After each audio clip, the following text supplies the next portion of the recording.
In the previous video, it was shown that in the Torah, we learn what God expects of us, and by extension, what is sin. And as we learned, the word sin means to miss the mark. And this is in contrast to the fact that the purpose of the Torah is to teach us and instruct us in God's ways so that we can hit the target of living a righteous life.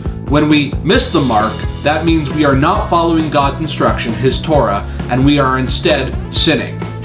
So in this way, the Torah is for everyone. Everyone needs to be instructed in righteousness and be corrected when it comes to sin. And this is why Paul said, all Scripture is inspired by God and profitable for teaching, for reproof, for correction, for training in righteousness. All Scripture, of course, firstly includes the Torah. So we could read this verse this way. The Torah is inspired by God and profitable for teaching, for reproof, for correction, and for training in righteousness. However, if we accept that the Torah is God's instruction for His people, it is important to be careful when applying the Torah to our lives. The Torah is complicated, and some parts of the Torah do not apply equally to everyone. Some commandments deal with matters relating to the temple in Jerusalem, such as the ritual purity laws, the laws concerning sacrifices, and all of the laws concerning the Levitical priests. And since there is no temple in Jerusalem, none of those commandments apply to us.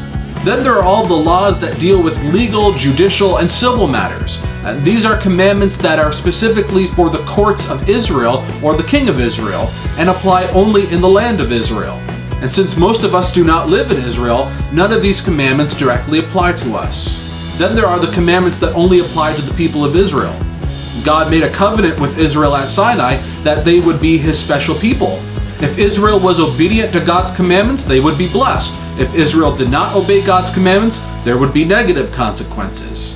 More specifically, God gave Israel special commandments, and these commandments act as signs marking Israel out as God's special people. Circumcision and the Sabbath are two that are specifically identified as commandments given to Israel to act as signs. It says in Genesis, "And you shall be circumcised in the flesh of your foreskin, and it shall be the sign of the covenant between me and you."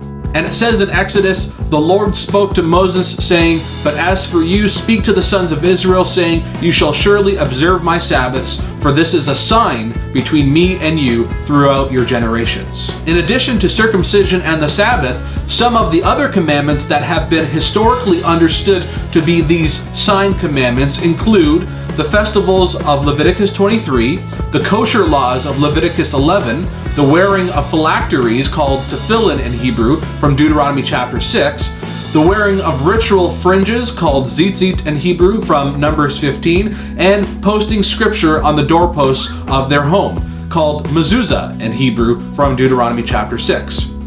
By adhering to God's moral standard in the Torah and by observing these sign commandments, the Jewish people gained a special identity as the priestly nation. Israel is the nation that shows the rest of the world what God is like and what His way of life is like. And what about the rest of the world? What is God's instruction for Gentiles?